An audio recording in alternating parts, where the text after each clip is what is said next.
Good afternoon, everyone. Welcome to this session, CreekBooks Redux, Learning from Mistakes and Moving On. I'm Jewel Davis, the moderator for the session. And before I introduce our presenters today, I'd just like to remind you that we do have a chat box that is available for questions. If you hover over on the bottom of your screen, you should see a little chat icon. Please put your questions and comments or any concerns that you have during the session into the box, and we will try to address them during the session and after. I will also be sending out a survey right at the end, so please hold for that link. We'd love to hear your feedback on the sessions. So our presenters today are Brooke Taxakis. She is the Reference and Instruction Librarian, and Elizabeth Dobbins, Reference and Online Instruction Librarian, and they are both at Wiggins Memorial Library and Campbell University. Thank you so much for doing this today, and we're ready for your session. Thank you so much, Jewel. Can everyone hear me? All right, excellent. So welcome and good afternoon, and thank you again for joining us this afternoon as we present the ups and downs of having a book club on an academic campus.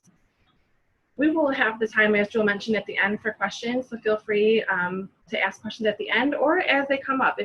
Elizabeth and I are both monitoring the chat, so please feel free to ask questions as they come up. And speaking of questions, Elizabeth and I have a question for you guys. We'd like to know, is there anyone out there already doing a book club at their library? There's a little raise hand option in your participant box. So if you guys can just raise your hand and show us if you're already doing a book club, or type in the chat box that yes, you're doing it. Okay, and while we're waiting for those to come in, this is who we are. We've got Elizabeth and myself presenting, and we're presenting the work of our colleagues, LaKeshia Darden, who is our book club committee leader, and she actually just had a baby last week, so good luck to her. And we also have Cindy Adams, and she's our co-leader of our book club committee. So, and Elizabeth and I are going to be presenting their work. We are outreach committee members, and so and also members of the book club committee. And I will, with that, turn it over to Elizabeth. Hey everyone, thank you again so much for joining us today. I see in the chat that we have a library that's interested in maybe doing a book club. I think maybe you can learn a lot from our successes and admittedly our failures, and a couple other libraries who are already doing book clubs, so that's awesome to hear. I guess I'll just do the mandatory, everybody can hear me okay? Can someone give me a confirmation in the chat? Excellent, thank you. All right, so we'll get us started just by putting the book club into context. So we work at Wiggins Memorial Library, and that's at Campbell University. We're a medium-sized private liberal arts university, and we're located in Buies Creek, North Carolina, which is a rural community. We're about 45 minutes to an hour outside of Raleigh, North Carolina, and we serve about 6,000 students in undergraduate, graduate, and professional programs. So when we started thinking about the book club, we really needed to place its value within our library's mission and our library's context. You can see our mission statement on the slide there, and the book club fit in really nicely with our mission, especially to support learning. Of course, leisure reading is a key to lifelong learning. It also fit in really well with our mission to support the Campbell academic community. So we've got a timeline here. It's going to come up a couple times throughout the presentation, and I just want to give you a sense of the project. So we began thinking about this project in summer of 2015, but at that point it really was kind of, wouldn't it be cool if? So it sounds like, you know, there's one person who's kind of in that stage right now. So we had this idea and we were really, really excited about it, but first we had to explain why a book club fit the library's mission to serve an academic community and submit that proposal to our dean, and we completed that proposal in June of 2015. So then we rolled out the book club during the 2015-2016 academic year, and spoiler alert, it didn't go so well. So we had to really go back to the drawing board. You know, even after really careful planning, we had a couple things that we realized after the fact that maybe we could tweak. So we took a hiatus in spring of 2016 and then revamped the program for the 2016-17 academic year. And we're actually in the middle of kind of that process right now. So before we move forward with the book club proposal, we had to answer the question, why promote leisure reading? We really had to explain and justify why a book club would benefit the students, faculty, and staff in an academic environment, and why book clubs shouldn't just be limited to public or school libraries. So it was important for us to do this so that we could receive buy-in from the dean of the library, and also just make sure that this event fit nicely with our mission and our purpose, and with the outreach committee. So the outreach committee, to do this, worked on a proposal for the book club that included a literature review highlighting some of the benefits of leisure reading from an academic perspective. So one of the really interesting things that we found here was that there really wasn't a lot of material on book clubs in academic libraries. So there did seem to be kind of some hesitation about the idea of doing a book club in the academic context. But what did we find? We've got some resources listed here on the slide. We also have a lot more at the end of the presentation. But first, there are several articles that really clearly articulated the relationship between academic achievement of college students, which is of course important to us, and recreational reading. So some of these obviously include improving comprehension, writing style, vocabulary, spelling, grammatical development, development of vocabulary. The relationship, however, between leisure reading and cultural knowledge was really important to us. So, we feel like college is a time where students are learning to develop a sense of civic engagement and social sensitivity, and reading really helps with this and helps, develop empathy. So we felt like it fit in really nicely with the push for campus internationalization and the push to increase global engagement among college campuses and students. And then, of course, it helps improve verbal fluency and communication skills, which are, key skills that students are going to learn and be able to use for the rest of their lives. And then also from an outreach perspective, the book club fit in really nicely with the goals of our committee, one of which was to redefine the library as place, a place where students can come and learn in a really comfortable and collaborative environment that extends beyond individual study and individual research. A lot of our outreach events also focus on a collaborative effort and dialogue between faculty and students, so this fit just really well with that as well. So we took kind of all of these ideas from the research and really tried to focus them and develop our own objectives for how we picture this book club looking on our campus. And we wanted to make sure that it fit in nicely with Campbell's campus and Campbell's mission. So some of those key objectives that we set were to engage leisure readers across campus. Like I mentioned, it was a goal to broaden students' social sensitivity and life perspective. We wanted to strengthen their analytical skills, provide an opportunity where they could come together with faculty and engage kind of informally with one another. And then, of course, just add to our library outreach efforts. So as part of our proposal, we drafted an official purpose statement. And again, you can see these themes that I've been talking about for the past few slides that keep recurring, demonstrating the value of the book club, like enriching intellectual journey, broadening students' social sensitivity and life perspective. So those themes keep recurring, but we're also starting to get a little bit more specific as to what we want to read. So we're narrowing it down to contemporary works, but we do leave it open to fiction, nonfiction, young adult texts. And you'll also notice here that we came up with a name for ourselves, which was exciting. We decided to call the book club CreekBooks. So I mentioned that we're in Buies Creek, North Carolina, and a lot of things here are called Creek something or another. We've got Creek coffee. The students put money on their CreekBooks, not to be confused with CreekBooks. And we have an athletic slogan, the creek is rising, so it's kind of everywhere. But we thought CreekBooks was really catchy and cute, and we thought it fit right in.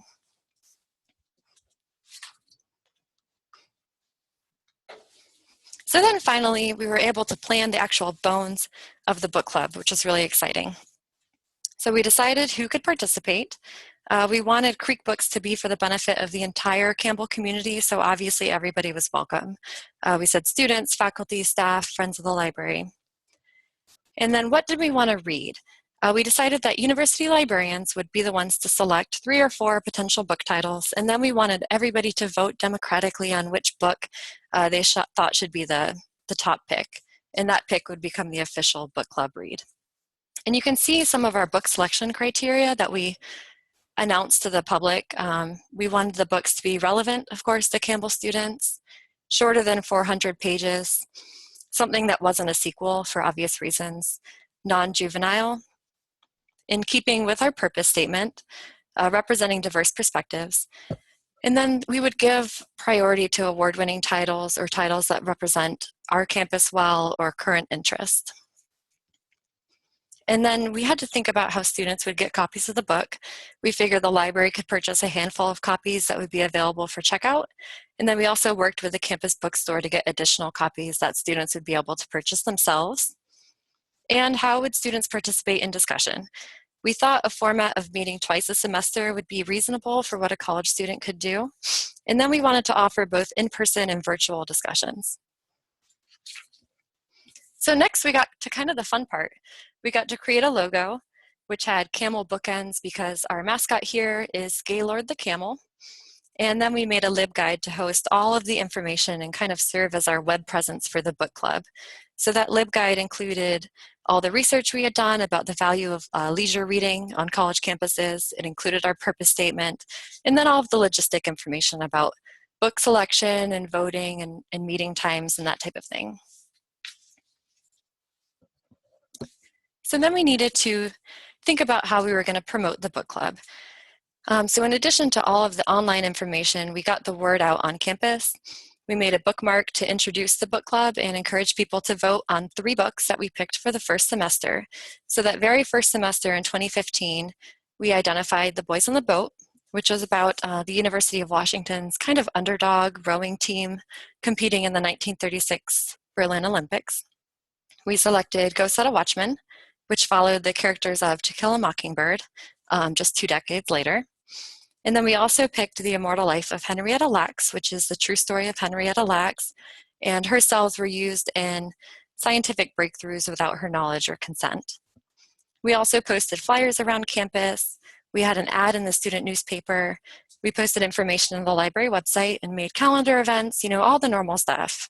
We included social media as well. And then kind of something different that we did was during faculty orientation, we hosted something called Breakfast at Wiggins, which was an opportunity for all the faculty to stop by to have breakfast, and then they would go to different stations where we could promote library services. So we had an outreach station there, and at that outreach station, we were able to tell faculty about the new book club and give them an opportunity to kind of vote on their favorite pick to read. So the biggest promotion that we had was at the university's street fair. And the street fair happens at the start of the fall semester. Campbell hosts this really big evening street fair, and it showcases different Campbell departments, even local businesses, student organizations, that type of thing. And the library has a table at street fair pretty much every year. So this year we just decided to go ahead and promote the book club at that street fair. So what we did was we made edible books kind of to draw students in and get their attention as they were passing by.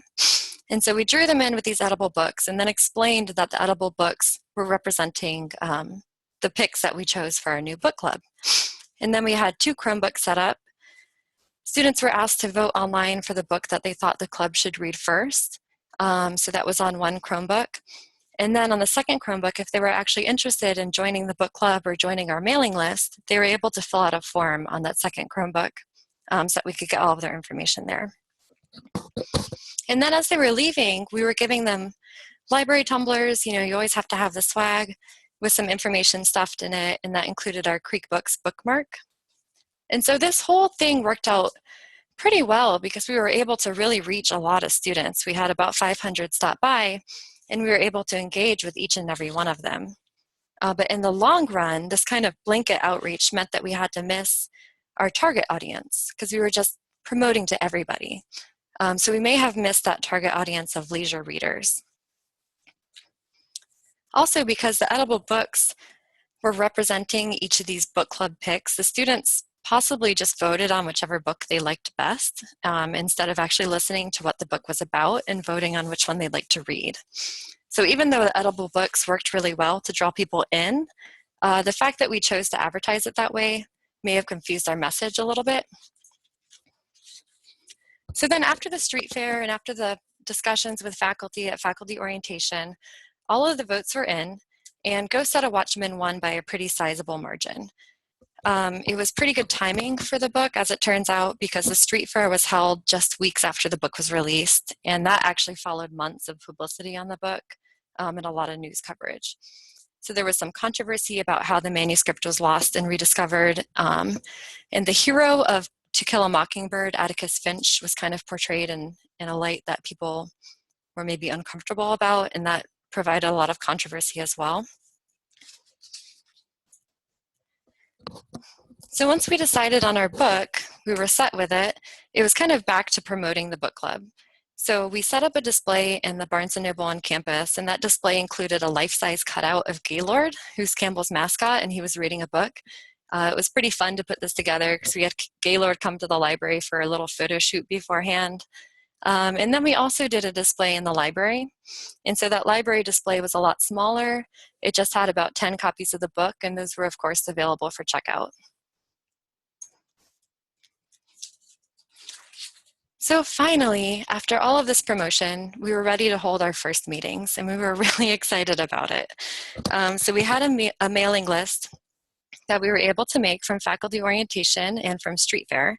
And so we sent out our book club information, and we asked members to vote on meeting times. You can see we're doing all of this very democratically. So we decided to hold 2 back-to-back meetings in October and 2 meetings in November. And we scheduled both of those sets for Thursday evening and Friday afternoon. And then we offered a virtual meeting for each using Google Hangouts. So here's kind of where we tie into the conference theme of spectacular successes and failures, because this ended up being somewhat of a spectacular fail, and it was kind of embarrassing. We were a little bit disappointed because after all of that work, we had very few students actually come to the meetings. And you know, we even had this great mailing list, and we were talking to students, and it seemed like we had a lot of interest, but then nobody showed up. So across all 4 meetings, we actually only had 2 students show up, and the rest was library staff. And then as far as our virtual attendees, we had 0. So we really didn't want to give up. When we looked back on what we did, we felt like we did a lot of things right. We just weren't reaching the people that we needed to reach. So in order to think about how to move forward, we wanted to go back and evaluate what went wrong. And here's what we came up with. So first, even though we told some faculty about the new book club at faculty orientation, we didn't really seek their buy-in or get them involved in the book club in a more meaningful way. And then second, at Campbell, something called Connections Credit basically rules every event. So if you don't offer Connections Credit, it's really hard to get people to actually come. So basically, Connections is a Campbell course. Students have to take it 4 semesters. And it requires them to attend, you know, a certain number of kind of campus events. And we were a little bit too optimistic. We wanted people to come to the book club just because they cared about leisure reading. So we didn't offer Connections Credit for these events. It's also possible that our book selection was a little bit too controversial. We did talk to a few students who mentioned that they weren't comfortable talking about the racial and the gender dynamics that came up in the book. Like I mentioned, our promotion didn't focus on, you know, our targeted audience of leisure readers. We kind of just did this blanket outreach. And then honestly, we just happened to have really bad weather on the day of the meetings, which really just never helps. Another thing that we realized was that maybe the meeting, especially the November meeting, was just a little bit too close to finals, you know, that time of the year when everything really ramps up for the students. And then the Friday meetings just didn't go over well. If you think back to that first slide that I shared where I introduced Campbell, we're in Bowie's Creek, North Carolina.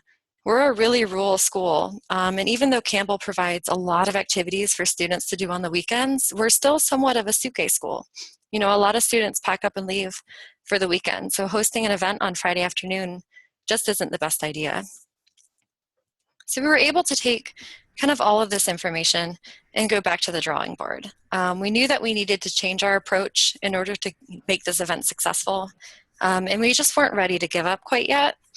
So I'll turn it over to Brooke, and she's going to talk about happier things, the spring 2016 semester, and kind of where we went from here.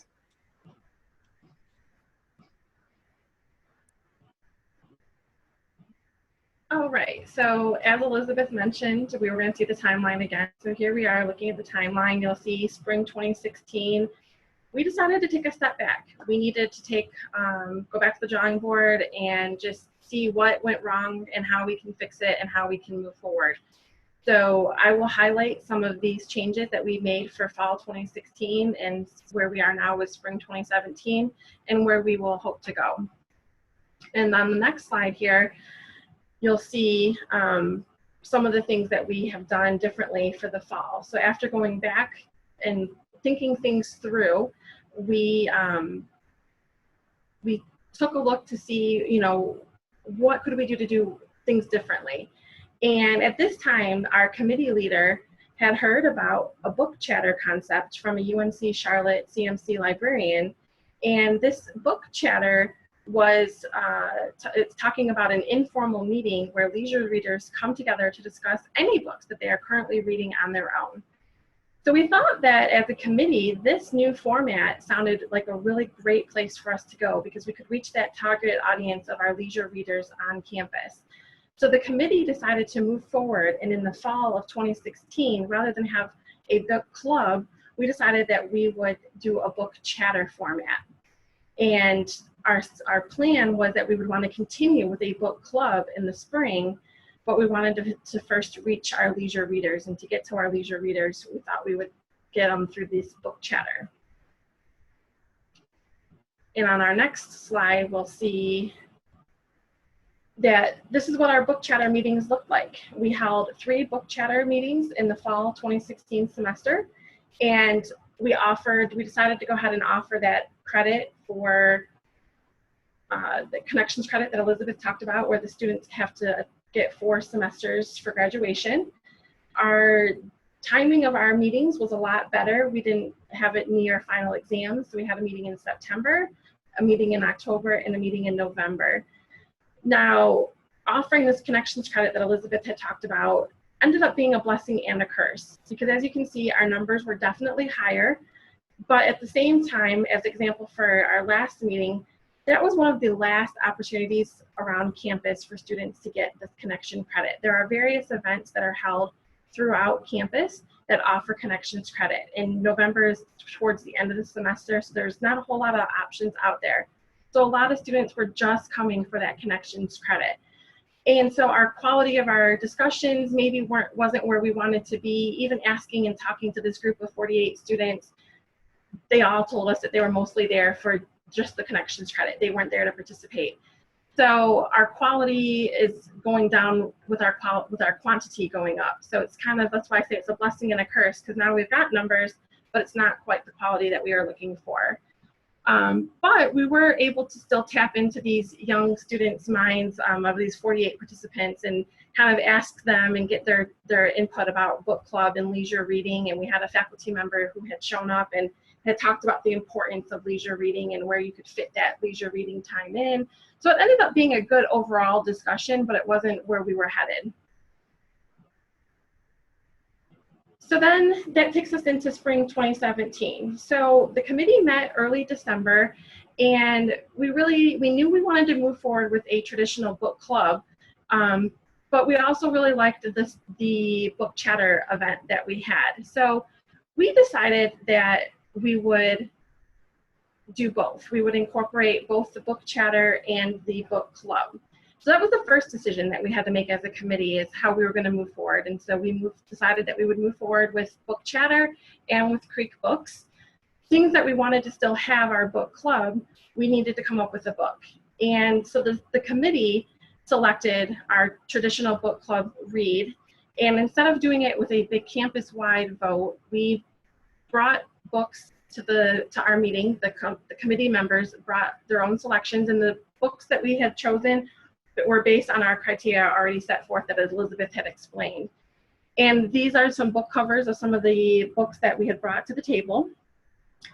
And we knew that when we wanted to move forward with our book club, that some of the things that we didn't hit with our fall 2015 book club was that faculty buy-in or that faculty engagement. And so we wanted to choose a book that was going to allow us to have a faculty participation and something that was current.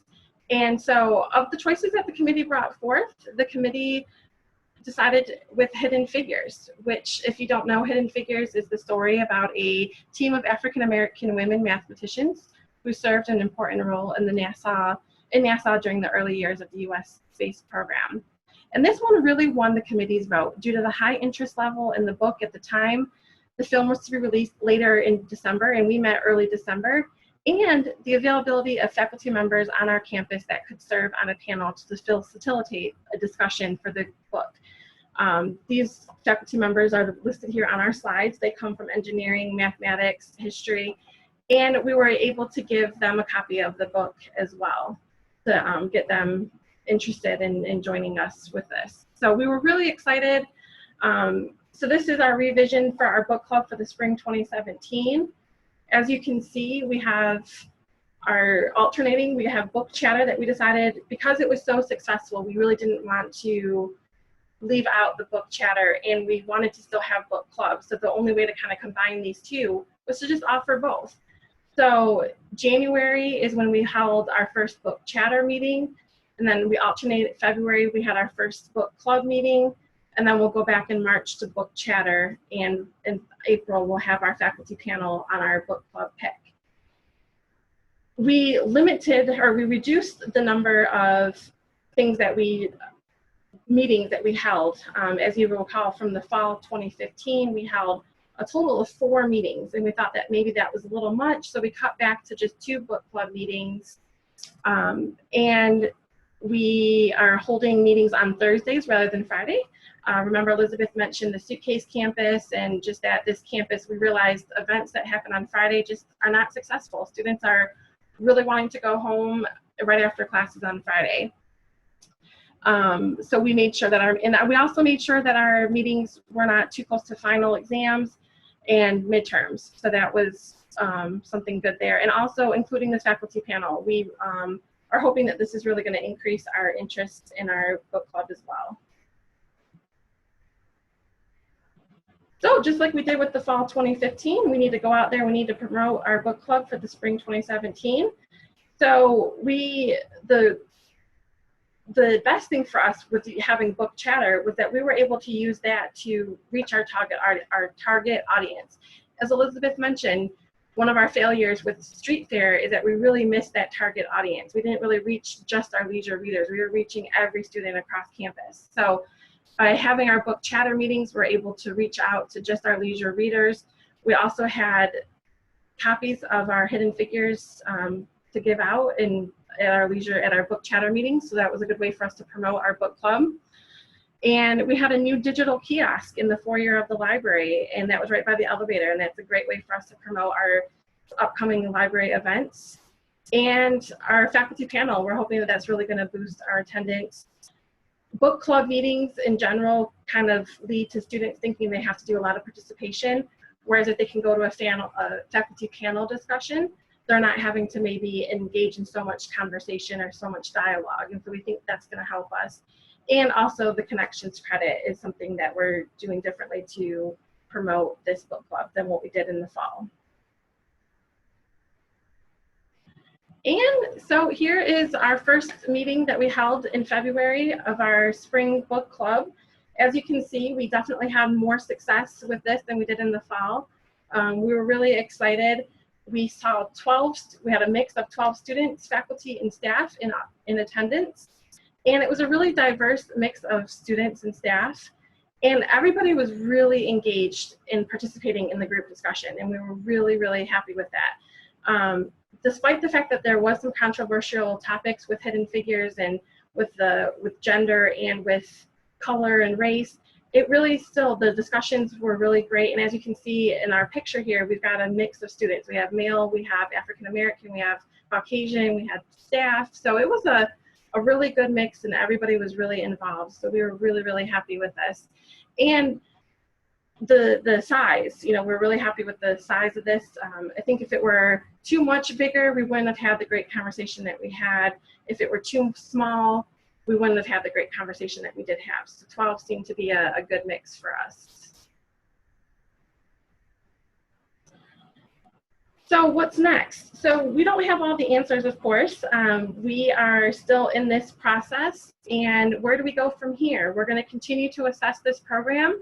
We're going to try and keep the same model for next academic year so that we have a more apples-to-apples comparison model it seems like we have changed something every semester since we started our book club, so we really want to keep it the same so that we can have a true comparison.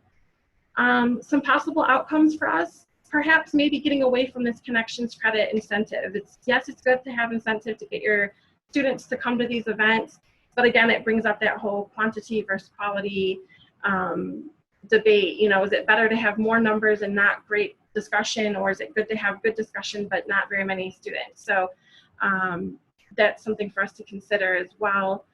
And possibly, you know, right now, Campbell University is not a university that participates in the big read or the common read across campus. If that were to come to our campus, that might impact our book club in many ways. So that's something that we can consider as time continues. And also another thing that we could do is bring relevant speakers or authors to campus. And we did attempt this with our fall 2015 book, with Harper Lee's book. We had actually an opportunity to bring Dr. Wayne Flint, who was a longtime friend of Harper Lee's, and he's also known for Southern history and religion and literature. He actually came to Campbell University and gave a lecture, but the timing just wasn't lined up real well with our book club. The book club really met in the fall, and Dr. Flint didn't come to campus until the spring. So maybe better aligning the two would have worked a little bit better for us. And I'm going to turn it back over to Elizabeth, and she's going to kind of talk about when you want to start your own book club. So many of you here, I saw in the comments, talked about you wanting to try your own book club. So we're going to give you some thoughts of what to consider as you move forward. Yeah, so just to wrap up, these are kind of our lessons learned or what to consider when starting a book club.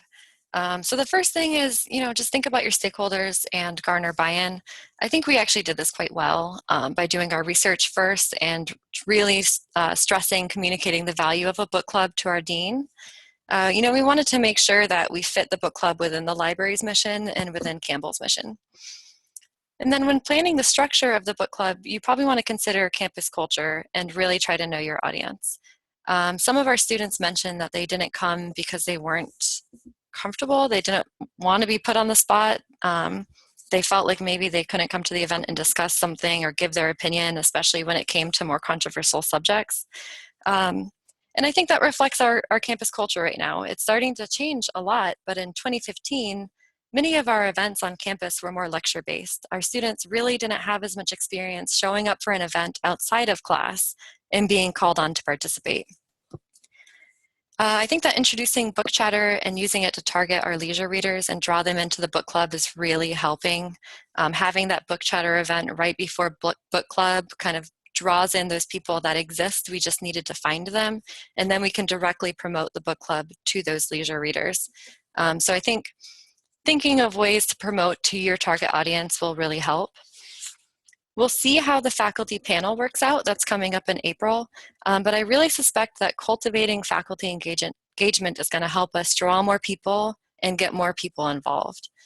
I think it will also help students feel a little bit more comfortable coming to discussion, especially if they feel like they can get something out of it. You know, they're going to hear quote unquote expert opinions from a panel in addition to voicing their own ideas and life experiences.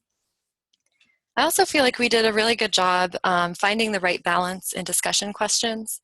So we wanted questions that would allow students to really dig in and analyze the text and draw upon the book, but we also wanted students to share their own personal experience and life experience that doesn't come from reading a book. So our questions kind of gave the flexibility for both of those options. And of course, it's always worth tweaking something. You know, if you try something and you're not successful the first time, just try it again. We didn't want to throw resources at something that's not a good fit for our campus, but at the same time, it's really worth identifying why something isn't working and trying it again because, you know, it might turn out to be a really good fit for your campus.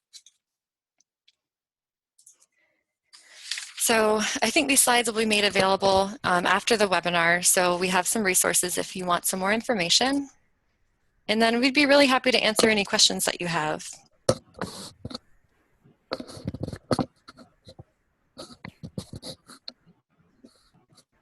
And feel free to reach out to us. You've got mine and Elizabeth's contact information here on the slide. And of course, you can reach out to our CreekBooks committee leader, LaKeshia or Cindy. They'll be happy to answer any questions.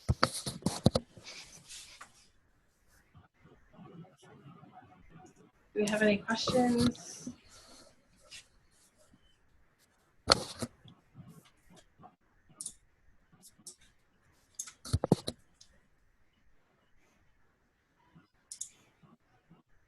For those of you that were looking at maybe trying to do something, did you find that this might give you something to start with?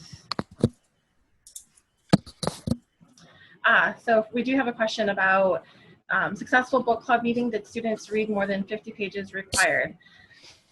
So it was hard to tell. We weren't really policing this very well, and we didn't really question them as soon as they walked in. But from the conversation and from talking with some of our students, we could tell some of them had read, some of them had not read, but they all participated in the discussion, which was what was really important for us. And so we still gave them let them sign the sheet for connections credit.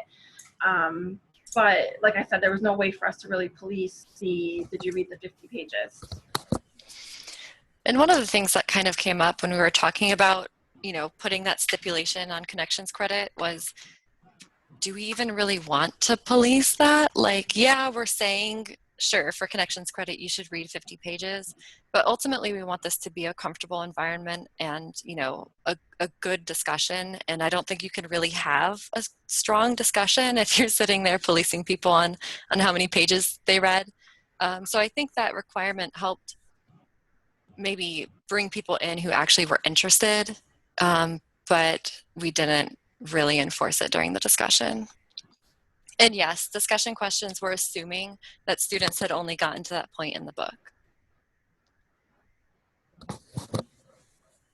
We were just trying to, by putting that stipulation in there, we were trying to, by this point, we've had a lot of different events on campus now that we've offered connections credit for. So we're starting to see this number versus quality. And so we were just trying to make it so that if students, we did get a large group of students to attend, how could we maybe make it be more participant and more better information, better discussion? Yeah, Karen, I would totally encourage you to try again. I mean, from the get-go, we don't want to throw resources at something that's not going to work, but we do kind of feel like there are leisure readers. Like, I know just by talking to students, I know they exist. So I think maybe it's just finding the right way to structure the book club to get these students to come, because they're college students, they're really busy, they don't have that much time to read a book that's a group pick. But I think depending on if you can come up with creative ways to get lots of different people at different levels to come, it can be really worthwhile.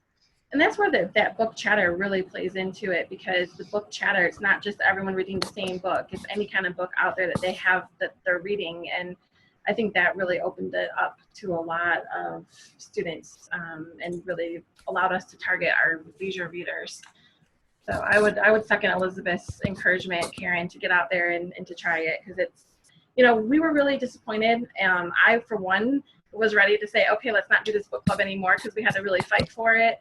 But I was really happy to see the committee kind of come together and go back to the drawing board. And our stakeholder, our dean of the library, she was very excited to see with our new structure and how we've revamped. All right, so any last questions? Well, Brooke and I will hang out if people end up having questions, but I want to thank you all so much for coming, and definitely feel free to get in touch with us if something comes up in the future. Yes, thank you very much for attending.